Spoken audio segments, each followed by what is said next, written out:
Mkuu wa jeshi la Pakistan Asim Munir atazuru Tehran siku ya leo Jumatatu, huku kukiwa na mkwamo wa mazungumzo ya amani kati ya Marekani na Iran. Ziara hiyo inakuja wakati ambapo Islamabad inasukuma kwa dhati kufufua juhudi zake za upatanishi katika mazungumzo ya amani ya Marekani na Iran yaliyokwama. Mkuu huyu wa jeshi la Pakistan Asim Munir mnamo leo Jumatatu atazuru nchini Iran ili kujadili masuala ya pande mbili na masuala ya kikanda. Wizara ya mambo ya nje ya Iran imetangaza siku ya jana Jumapili.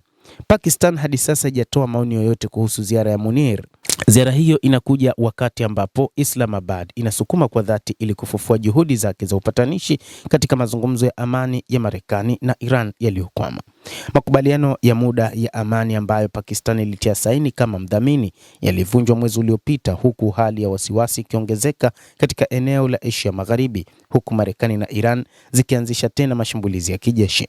Waziri wa mambo ya ndani wa Pakistan Mohsin Naqvi pia alifanya mazungumzo na rais wa Iran Masoud Pezeshkian na waziri wa mambo ya nje Abbas Araghchi mjini Tehran mapema mwezi huu.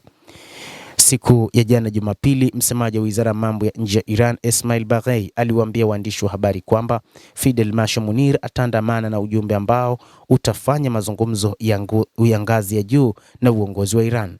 Baghei aliendelea kusema kuwa ziara hiyo inalenga kuimarisha ushirikiano wa pande mbili kati ya Iran na Pakistan, pamoja na kuendeleza juhudi za Pakistan za kusaidia kuimarisha amani na usalama katika eneo.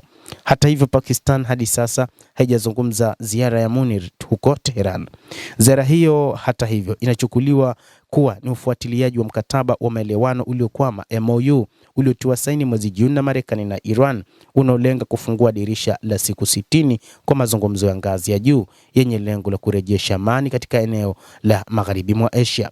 Lakini mazungumzo hayo yalisambaratika baada ya mvutano kati ya pande hizo mbili kuongezeka tena katikati ya mwezi Julai. Juhudi za Pakistan kufufua mazungumzo hayo hadi sasa hazijazaa matunda. Jambo kuu la kuzingatia ni kwamba ni mlango wa bahari wa Hormuz ambao usafirishaji wa meli umetatizika kwa sababu ya vita vilivyoanza mnamo Februari 28 baada ya Marekani na Israel kuanzisha mashambulizi ya pamoja dhidi ya Jamhuri ya Kiislamu ya Iran na kusababisha mashambulizi ya kulipa kisasi kutoka kwa Tehran. Takribani theluthi moja ya jumla ya nishati duniani ilikuwa ikipitia katika eneo la Ghuba katika nyakati za kawaida.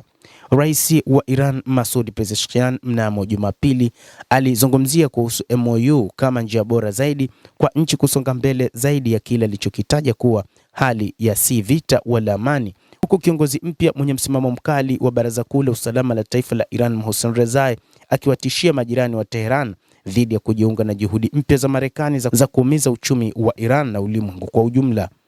Mnamo Agosti 20, rais wa Marekani Donald Trump alisema angeenda kwa kile alichokiita operesheni mbaya zaidi ya kiuchumi dhidi ya Iran ikiwa Tehran itashindwa kufikia makubaliano. Rais wa Marekani Donald Trump alifikia hatua ya kutangaza mlango wa bahari wa Hormuz kama ni sehemu ya Marekani, jambo ambalo wa Iran walisema asithubutu kuingia katika taifa hilo, akijinadi kuwa lango la bahari la Hormuz lipo ni sehemu ya Marekani, kama ambavyo aliyatangazia maeneo mengine ya ulimwengu kwamba ni sehemu ya maeneo ya Marekani. Mtazamaji, hayo ndio tuliokuwa nayo, na bila shaka nawe pia una nafasi ya kulike, una nafasi ya kucomment, lakini pia kusubscribe channel yetu hii upate habari hizi kwa mapana kupitia The World News. Naitwa Adam Hussein, endelea kuwa nasi wakati wote, endelea kutufuatilia ujue ni nini kinachojiri katika ulimwengu kupitia hapa The World News, tutakujuza.